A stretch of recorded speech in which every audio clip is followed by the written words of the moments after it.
since October 4th, 2006. It was the day 26-year-old Dedrick Smith disappeared.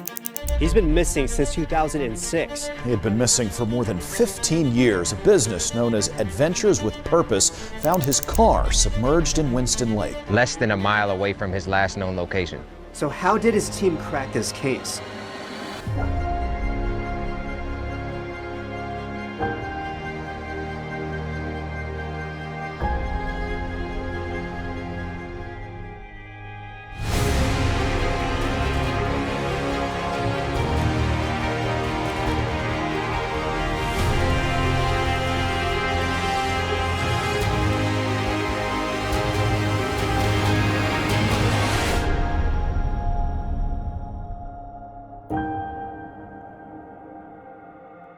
Dedrick Smith disappeared from this block 16 years ago from his girlfriend's house.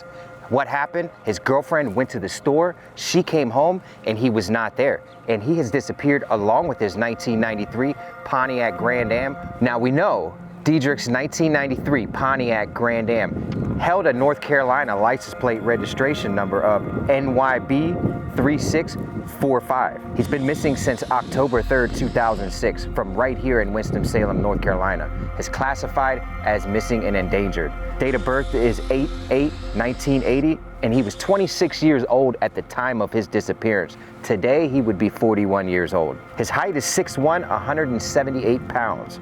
He was wearing a shirt, jeans, purple, yellow, red, and white Air Jordan sneakers, and a gold chain necklace with a medallion. Smith suffers from paranoid schizophrenia and is in need of medication. He may also suffer from amnesia and not remember who he is or how to get home. What we're gonna do right now is hop right into the map. We're gonna go into the lab, pop that up for you guys on the screen, and bring you into exactly how it is we've dissected this search with points of interest, including right here where we're at, the girlfriend's house, as well as his home where he resided, and that in reference to the different waterways we have highlighted that we're gonna be searching today. Let's get right into it. All right, so we're back in the lab. We're gonna throw up right now the new search software that we're using. So what you guys are seeing is our search map and the points of interest here in Winston-Salem for the Dedrick Smith case.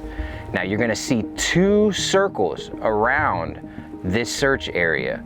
One represents his house in a 5-mile search radius, and the other is going to reference a 5-mile search radius based on his girlfriend's house where his last known whereabouts were. Now we're gonna highlight his girlfriend's house right now, and it gives you an idea of the 5-mile radius specific from her house. Now, if we go over to his house where he lived, and it'll give you an option to see the 5-mile radius from that address as well, which they're not too far off. Now, 5-mile search radius has pretty much worked for us in the past, and that's a tactic that we've developed here at Adventures with Purpose. So we're sticking to it, and we you know, depending on the geographical locations in the area we're at, you know, we can't go off of that. A lot of times when we're in very rural areas, we might have to go 15, 20 miles to get to the nearest waterway. But what we have here on this map right now is we have the two major points of interest, which are his house and the girlfriend's house. Now, outside of that, we have these locations right here marked as points of interest to search, which they're waterways within our search radius. First one being, the most significant, in my opinion, is Salem Lake. This location has a boat ramp, a boat ramp we detect that is, you know, probably about 7 feet deep right off the shore. And also we verified that this lake gets up to, I would say, 30 feet or so in this lake. So we know that this body of water definitely gets deep enough to conceal a vehicle. Our second point of interest today is going to be Winston Lake, which is not too far away. Right over here, Winston Lake is going to be a great location that we deem viable for a vehicle to make it in. It does have a boat ramp. There is a chained lock to this boat ramp, but was that chain and lock there 16 years ago? We don't know, and we're not ruling that out. And from our second point of interest, right here at Winston Lake, we're then gonna proceed over in the southwest direction to Quarry Park. Now we know this body of water is here and possibly could be deep enough to conceal a vehicle. So as we move forward right now, these are going to be our 3 main points of interest in this search. Once we rule these 3 locations out, if we do not find Dedrick, we will then come back to this software and start identifying the next waterways that we need to search. Right now, I can tell you they're very limited and there really aren't any more within this scope of this search area. So we're really gonna have to go back to the drawing board to see if it's viable for us to expand the search area based on the information that we have. Let's get right to it. Let's get out there, boots on the ground. Let's start searching.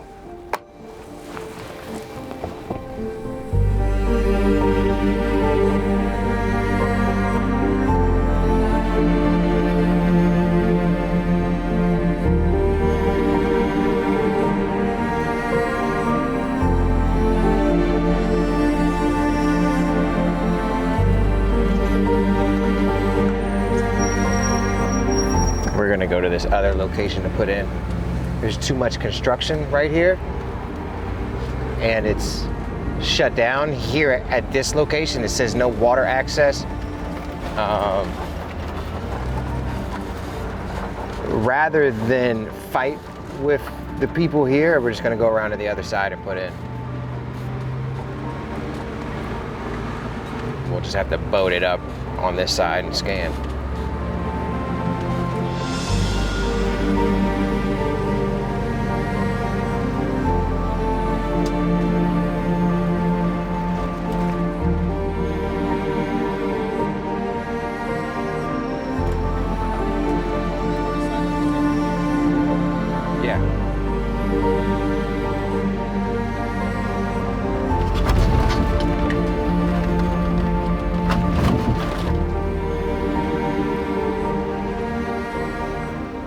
So what we're gonna have to do from this location right here is hike the boat down through the woods, which this is why we use these little boats. That way we can get them in and out of anywhere we need to. So we're gonna unload right here where we're at, take the boat down and put it into the water right through those woods right there. Let's roll. We're gonna unload the boat and hike it down through the woods. All right. We're gonna jet over where we need to go.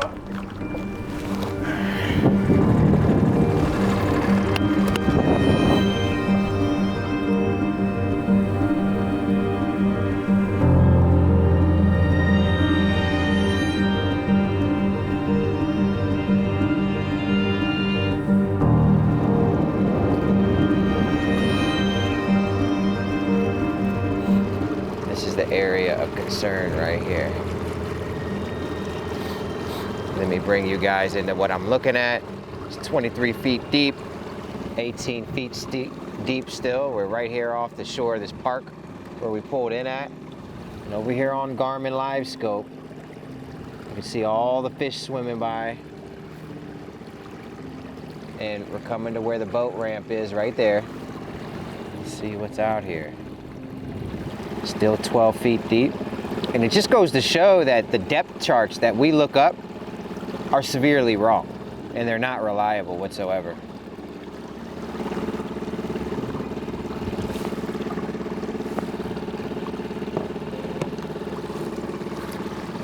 Scan a little bit further out than our first pass. We're at 11.12 feet, 12 and a half. A lot of depth here.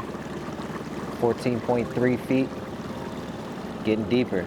19.1, 0.3, 0.4. 9 feet. Scan this whole shoreline over here.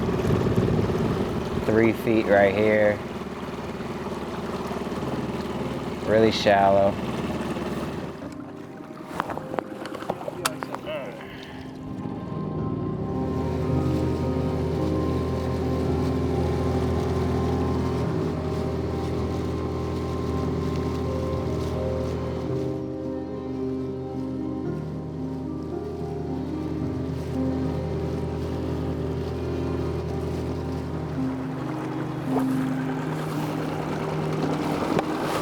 See, There.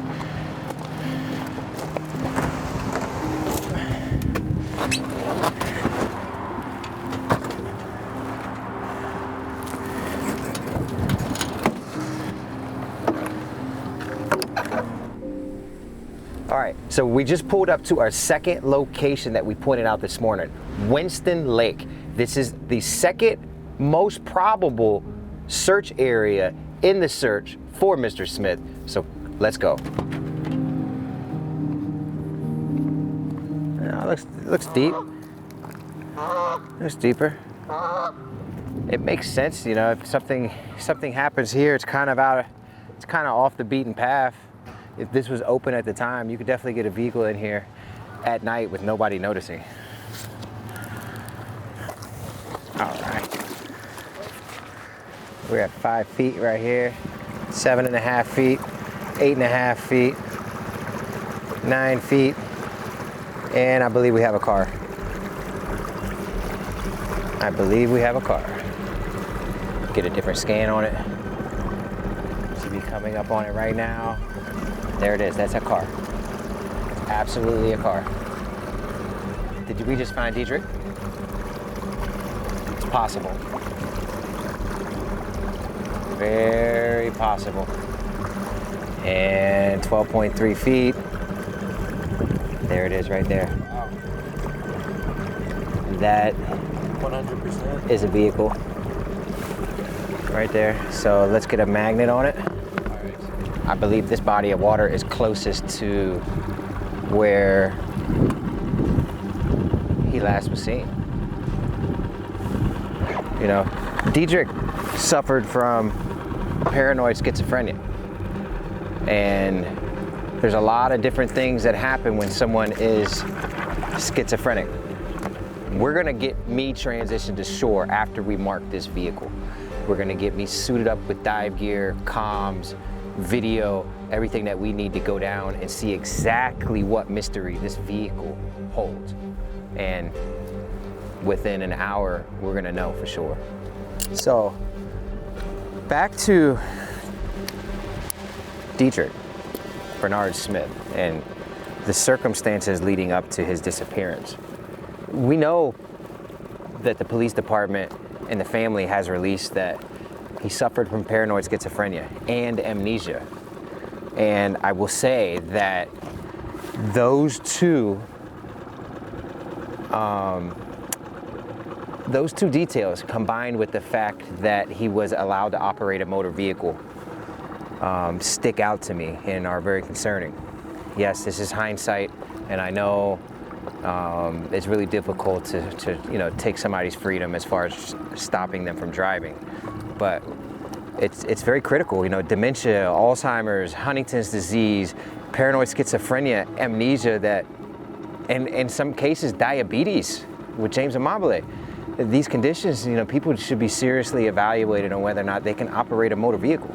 If this indeed is Bernard's vehicle, I contribute his death and ending up in this body of water strictly to the fact that he was allowed to operate his own motor vehicle. Yes, you can come to the assumption something else could have happened to him because of his illness with schizophrenia and amnesia, but if this is him, this is not the case. He was in his vehicle, ended up in water when he was readily and commonly found confused and not knowing where he was. And we know that. It's public record that he's been found extremely confused in areas. We've got to do more as citizens and neighbors and family members and so forth. And I'm not putting burden or blame on anybody whatsoever. It's just we really have to protect our family and our friends and our neighbors. And the Department of Motor Vehicles needs to do a better job of making sure that certain individuals aren't allowed to legally operate a motor vehicle. I think that's a plausible argument and concern to have. Oh, there we go, right there. Okay, got a good clear lock on it. So we're gonna pull ourselves above it. All right, so we're directly above it. I'm gonna tie a knot in it right there above the water. And that's gonna be an anchor for our buoy. I'm gonna put on here. The wind is just blowing us way off. All right. So let's. Right. Okay, so it's off to the side right there.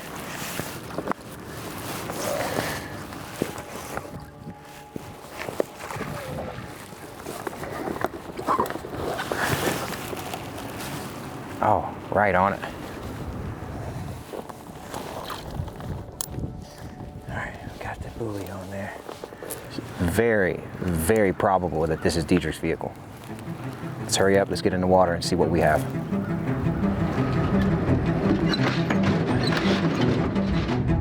Yeah. Can you find the other ankle weights in there for me, please?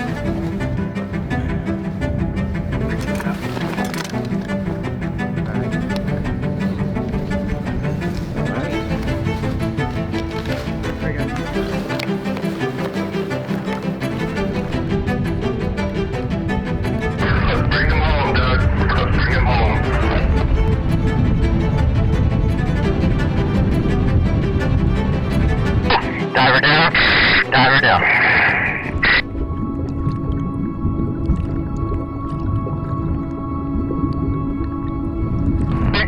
I am at what I believe is a vehicle.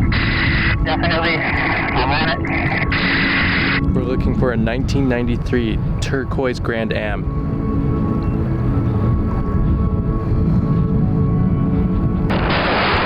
I'm at the passenger side. Passenger side window is open. Rear window on the passenger side is up. The rear window on the passenger side is up. Zero visibility. Absolutely zero visibility. I do believe I have a license plate in my hand. Yep, there's a license plate on the trunk. This is a white vehicle. It's a white vehicle in color, white in color. Rear window. Other side is intact. It says that the vehicle's white. Driver's side window is up all but 2 inches. Making my way to the front of the vehicle to try to make identification on model. It is clear now that this is not our vehicle. Unable to make out on the front end. Working with very little visibility down here.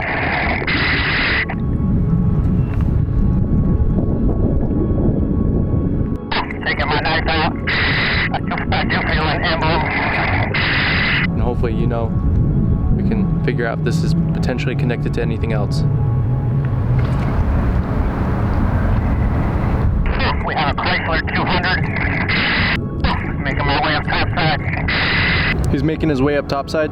I was not able to feel anything in the passenger area. I repeat, I was unable to detect any type of human remains in the passenger side of the vehicle where the window was open.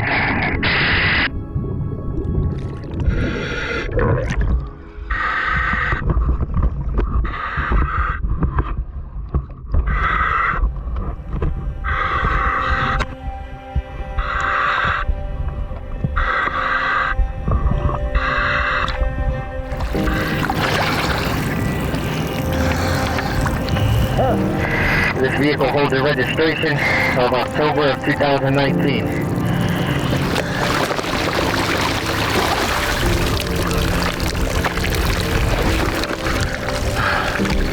This is not our vehicle.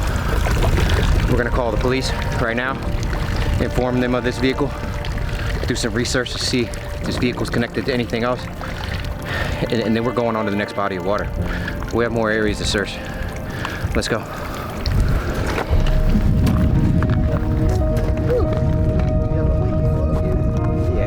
I have a detective that's running it. See what it belongs to. When you're out here doing good things in the world, you have even greater people helping you out.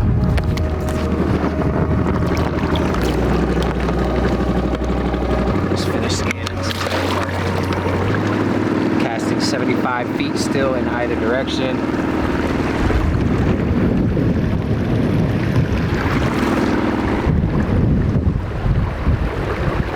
What is that?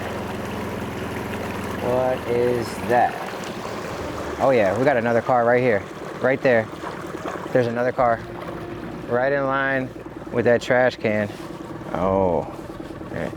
Is that a pickup truck? Looks like it might be a pickup truck. Alright, it's right over to my right. Right off to my left. Right there. So we got one right here off to our left. My left. We just passed it. Another one out there to the right is a pickup truck. Coming over right now.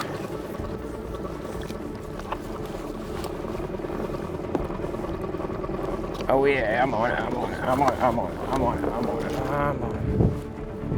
That is, looks like an SUV. Come on. I believe I'm on the wheel, so I got a really good, no, this is a car. It's a car? Yeah, you can kind of see it on down imaging.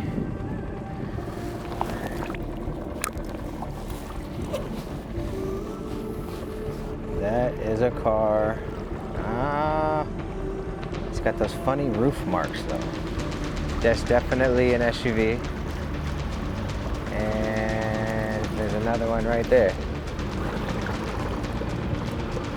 Definitely looks like some type of big truck there. Wow.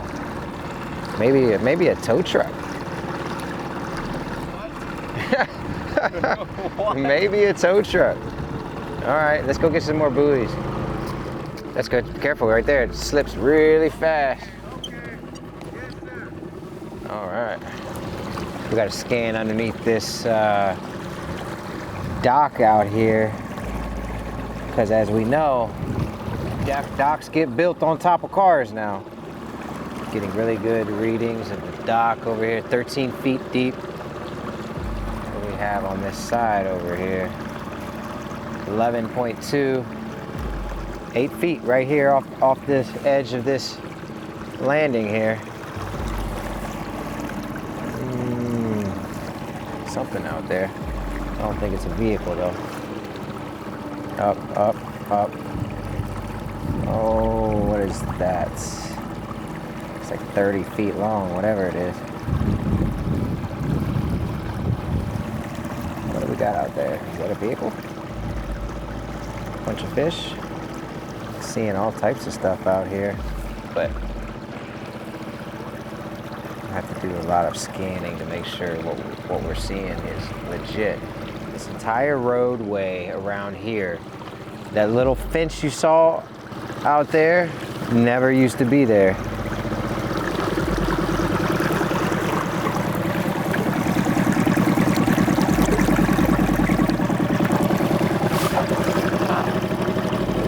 Real bummer that wasn't the vehicle we're looking for. I'd really like to find Dedrick today. We're trying. Not seeing anything else. Yep. We'll do some more scanning over there real quick, but I thought I saw something weird out here. I just want to double check. Oh, we got another car. We got another car. What? Yep. Straight in. Right here, right? Oh, I see it. Right here. Look at that. Right here. There. This is going to be the first car we dive on. Straight down the road. This one Look, straight shot. 14 feet deep. This looks just like a Pontiac Grand Am. Definitely a four-door car. This is definitely going to be the first car that we dive on, being as though we know that one is some type of huge vehicle. Coming back on it right now. I'm going to be dropping the magnet down, dropping it down. Magnet should be coming into it right now. Yep. It's not wanting to stick, so it's got a lot of buildup on it. Very hopeful. Here we go. Coming up on it right now. Drop the magnet down. Yep, I got a good lock. Good strong lock. This is in the realm of an accident, not dumping a car. This is straight down the end of the road.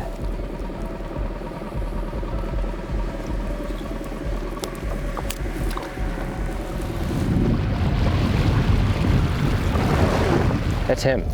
That's his vehicle. I knew today when we started we were gonna find him.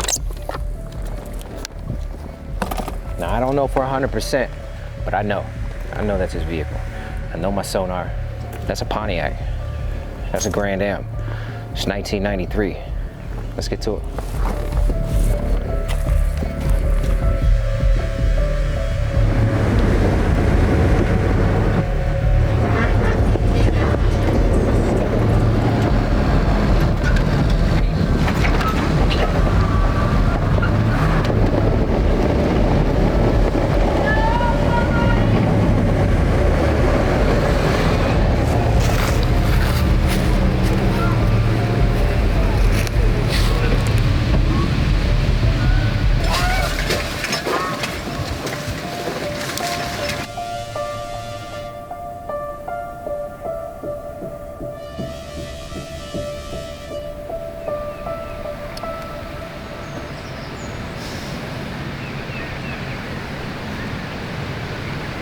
This could be it. I'm confident it is. A lot of things going through my head right now as far as this being the vehicle, this not being the vehicle. There's a family that's finally gonna know where their loved one is. There's a mom who's gonna know where her son is finally after 16 years.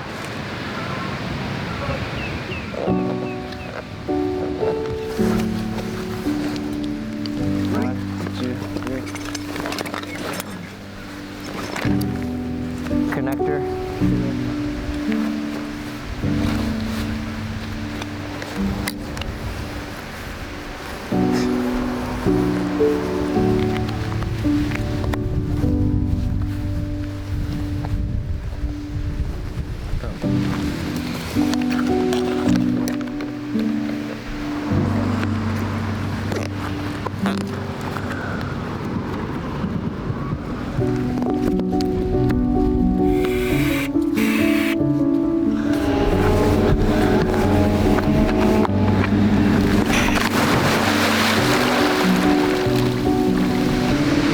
Radio check. Loud and clear. I read you loud and clear. Copy that.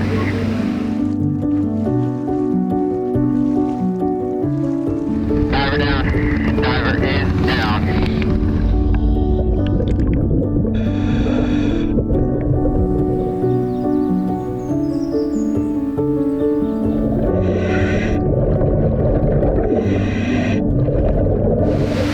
Are you at the vehicle, Doug?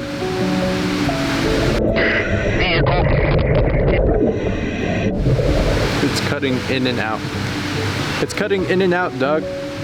I think I heard you say you were at the vehicle. Correct. I'm at the vehicle. Vehicle is blue in color. No visibility. It's really dark down here. I'm at the passenger side of the vehicle. Passenger side windows are up. The vehicle is blue in color. Like a turquoise color. I'm making my way to the rear of the vehicle now. I repeat, making my way to the rear of the vehicle now.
See how calm it is right now, guys?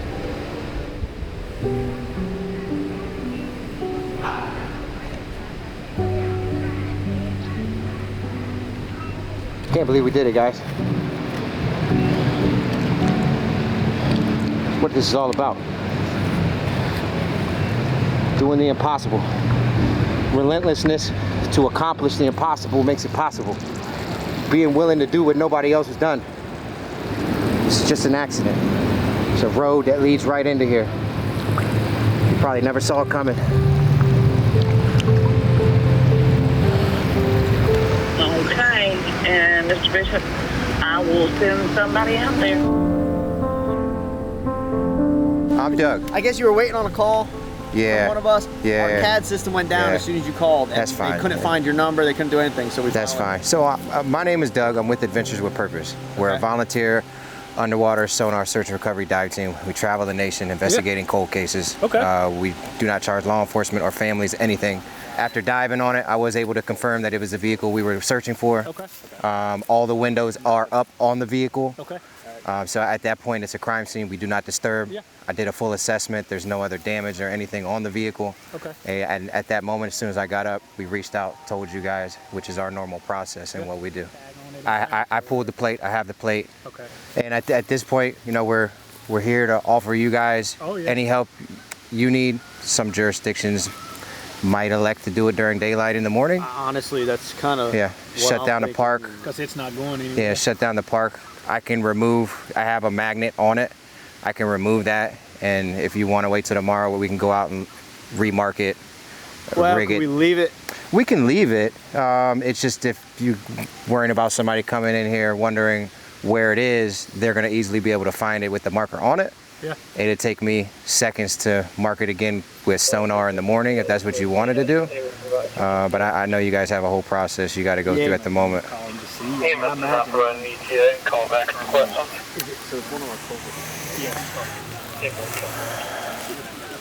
So great guys, great crew, great attitudes. They were familiar with the case, and at this point, it's just a bunch of formalities. They're gonna have to make a lot of phone calls when it comes down to, you know, the higher ups that they have to communicate with. This is a very old case, so it's going to be a very tedious process from here on out.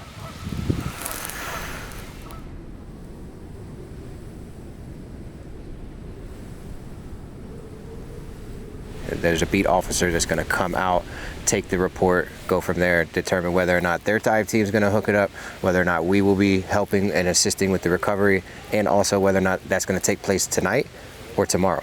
I don't know. We'll see. All right. We just got through meeting with CID. Full debriefing and breakdown of today's events from our search investigation from this moment we started this morning until right now. We've come to the conclusion that we're going to be back here tomorrow morning, first daylight, to recover this vehicle. They're going to be using me to dive and rig the vehicle the way it should be. They're relying on our expertise and experience, as we are the leading experts when it comes to underwater vehicle forensics removal. Tomorrow, we will be surfacing this vehicle from where it has rested for 16 years and possibly have confirmation on the human remains that may be inside of this vehicle, possibly belonging to Dedrick Smith.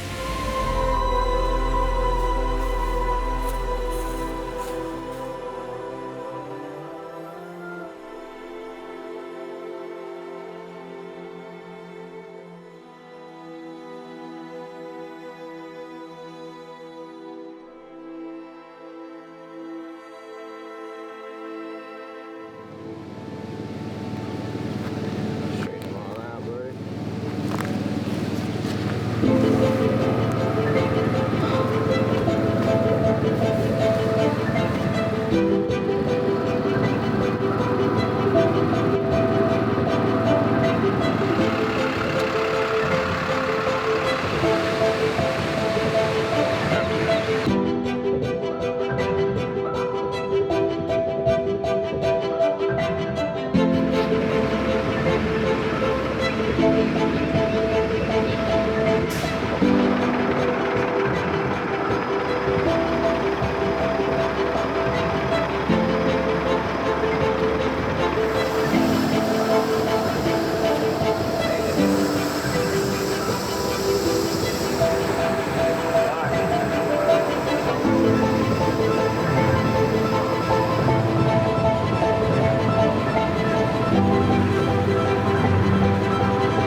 connection has been made to the front passenger side wheel.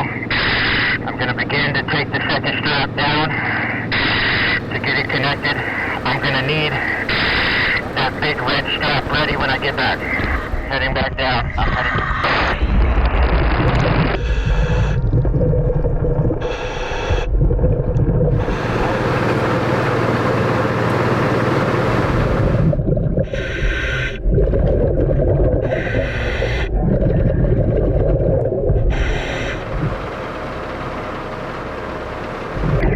I'm at the front driver's side. I'm going to be putting the rigging on the front driver's side tire.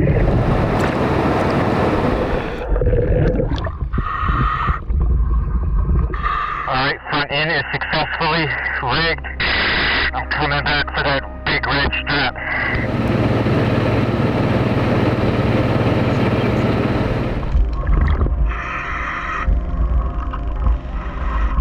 Red strap.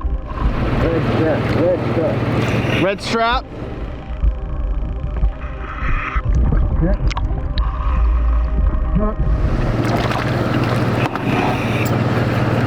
We're going to feed it to you. Get tangled. Hang on, we pull it.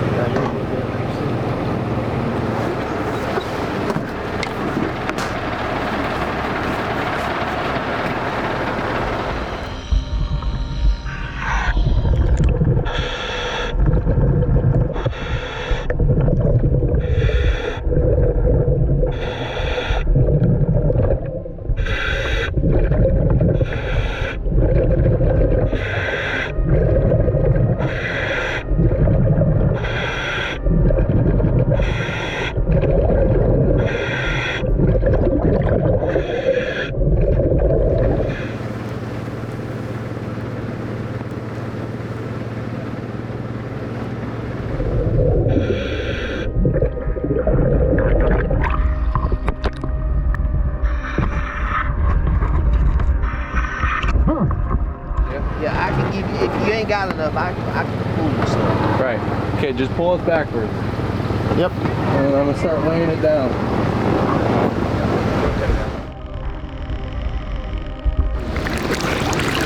All right, come over here. You're gonna clip that on this line. Right there. Drop it. All right. What that's doing is we locked it on the line, we just zip lined it down to the vehicle.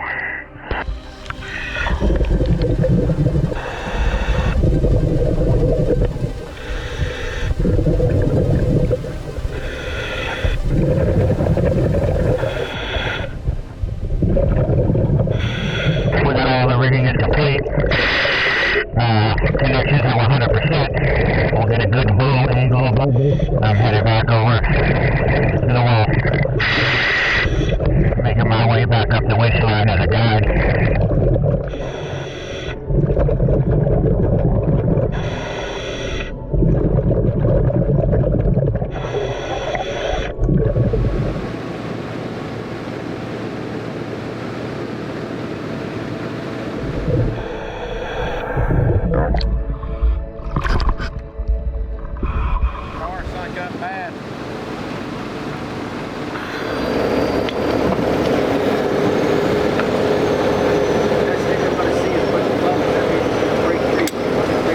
Right now, I have the front end rig. I have two separate basket riggings on each front end tire, married to the top with another basket in a triangle to the winch line.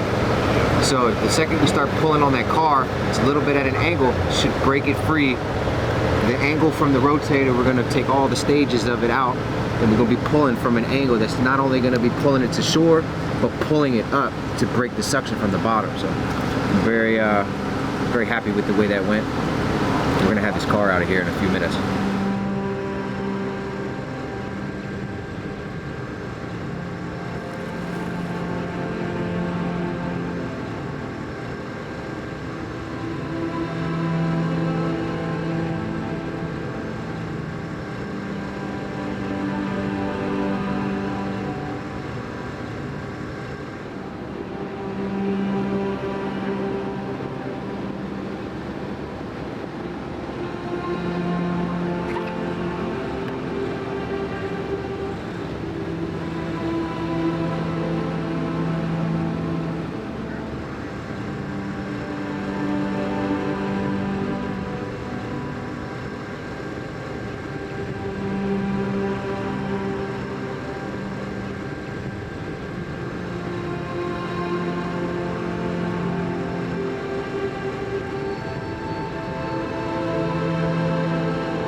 windows are all up, so it's not going to be that big of a mess in there. Inside, yeah, okay. yeah. And it's just going to be bones.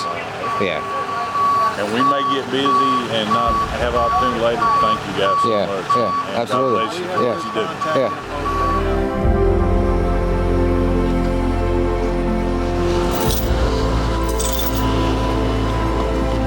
Smith suffers from paranoid schizophrenia and not remember who he is or how to get home. Since October 4th, 2006, it was the day 26-year-old Dedrick Bernard Smith disappeared. He had been missing for more than 15 years. A business known as Adventures with Purpose found his car submerged in Winston Lake. There's a mom who's gonna know where her son is finally after 16 years.